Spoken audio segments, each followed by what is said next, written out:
अधिकार है। हाँ, मैं वही अध्यक्ष महोदय, ये जो बात मैं शुरू कर रहा हूं, जहां मैंने मौन 2 मिनट के लिए श्रद्धांजलि की बात की है, ये अधिकार मेरा नहीं है अध्यक्ष महोदय, ये अधिकार आपका है।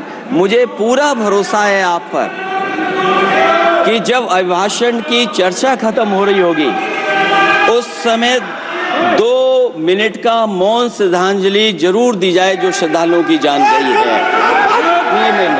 नहीं अध्यक्ष महोदय, नहीं अभी 1 मिनट आप लोग कुछ मत बोलो। नहीं कुछ नहीं अध्यक्ष महोदय, अभी तो अध्यक्ष महोदय मैंने बात शुरू नहीं की है, और जिन लोगों को तकलीफ है और जिनको दुख होना चाहिए उनके बारे में मैं, हालांकि वो बात मैं बाद में कहना चाहता था महाकुंभ के बारे में, लेकिन अध्यक्ष महोदय क्योंकि बहुत सारे माननीय सदस्य ये सुन नहीं सकते हैं, इसलिए मैं बात वहीं से शुरू करता हूं। आप देश के परम अभिभावक होने के नाते हमारा आपसे अनुरोध है कि जहां सरकार बजट के आंकड़े लगातार दे रही है, और जब मैंने अभिभाषण पढ़ा अध्यक्ष महोदय, बहुत सारे आंकड़े सरकार ने दिए हैं। आंकड़े देने से पहले महाकुंभ में मरने वालों के आंकड़े भी दे दें। महाकुंभ की व्यवस्था के बारे में स्पष्टीकरण देने के लिए मेरी मांग अध्यक्ष महोदय, सर्वदलीय बैठक बुलाई जानी चाहिए। महाकुंभ आपदा प्रबंधन व खोया पाया केंद्र की जिम्मेदारी सेना को दी जाए। महाकुंभ हादसे के शिकार लोगों की मृत्यु, घायलों का इलाज, दवाइयों, डॉक्टर, भोजन पानी, परिवहन की उपलब्धता का आंकड़ा संसद में पेश किया जाए।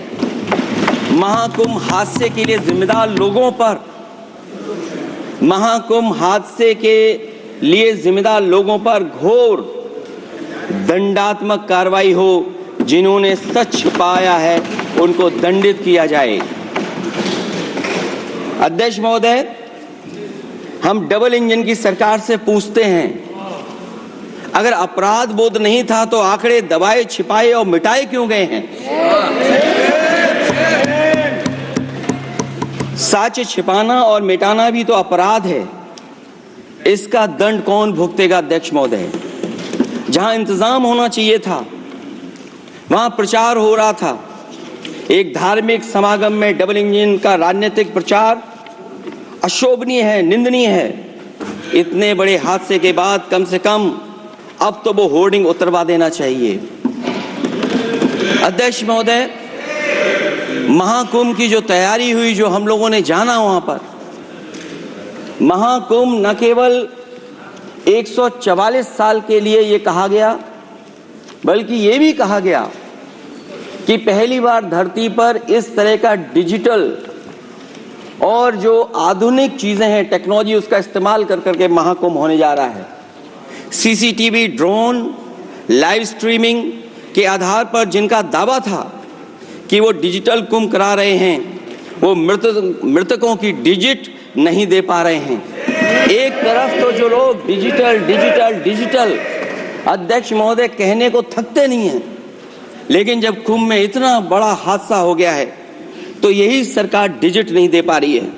हमारे अपने लोग मारे गए हैं, जिसमें परिवार का हर रिश्ता दिवंगत हुआ है। किसी की माता, किसी के पिता, किसी की बहू, किसी की बेटी, किसी का भाई बहन, चाचा चाची, बच्चों के आंकड़े तो अभी तक नदारद हैं। खोया पाया केंद्र ही लोगों को तो नहीं मिल रहा है, जो खोया पाया केंद्र था उसको भी लोग पा नहीं पा रहे, ढूंढ नहीं पा रहे। अध्यक्ष महोदय, कुंभ कोई पहली बार नहीं हो रहा है। कुंभ का आयोजन सदियों से होता आया है। हमारे पौराणिक और हमारे इतिहास के दस्तावेज ये बताते हैं कि समय समय पे जो भी सरकारें नहीं होंगी, जिसका भी राज रहा होगा अध्यक्ष महोदय, उसने महाकुंभ या इस तरह के कुंभ का आयोजन किया है। एक तरफ तो वो कि जो 144 साल बाद महाकुंभ होने जा रहा है उसका इतना प्रचार किया, और मैंने तो कई टीवी इंटरव्यूज में, कई समाचार चैनलों पर ये बात सुनने में आई और सुनते रहे हम लोग कि सरकार ने 100 करोड़ लोगों के आने का इंतजाम किया है, और अगर 100 करोड़, अध्यक्ष महोदय, अगर ये बात गलत है तो मैं रिजाइन आपको देना चाहता हूं। अगर अध्यक्ष महोदय, ये माननीय सदस्य लोग अगर ये नहीं सुन पा रहे हैं तो मैं इनको एक एक को, आप नहीं गए स्नान करने, आप स्नान करने नहीं गए, इसीलिए इस तरह की भाषा का इस्तेमाल कर रहे हैं। अध्यक्ष महोदय, ये कहा गया कि 144 वर्ष के बाद ये हो रहा है। जहां तक मेरी समझ और जानकारी कहती है, जो एस्ट्रोनॉमी और एस्ट्रो चीजों को समझते होंगे वो ये स्वीकार करते होंगे जो भी कुंभ होता होगा वो 144 वर्ष के बाद ही होता होगा। लेकिन ये कहा गया कि नक्षत्र ऐसे हैं, तो मैं अध्यक्ष महोदय सरकार से कहना चाहता हूं कि सतयुग से लेकर के कलयुग तक ये सनातन परंपरा रही है कि संत महात्मा साधु समाज मुहूर्त के हिसाब से शाही स्नान करते हैं, उसमें नक्षत्रों के हिसाब से जो सहयोग बनता है वही शाही स्नान का मुहूर्त होता है। लेकिन भाजपा के राज में ये सनातन परंपरा टूट गई। पहले सरकार ने संत समाज को शाही स्नान रद्द करने का आदेश दिया, जिससे अनादिकाल की सनातन परंपरा टूटी। और फिर जब देश भर में ये बात उठी तो उन्होंने हादसे को छिपाकर फिर से आदेश दिया कि अखाड़े शाही स्नान करने जाएं। इससे सरकार ने पावन मुहूर्त के स्थान पर अपने मनमाने समय पर स्नान कराने का आदेश दिया। बात उस दिन या तिथि की नहीं होती है, बल्कि निश्चित मुहूर्त काल की होती है। ये सनातन परंपरा तोड़कर इन लोगों ने अच्छा नहीं किया।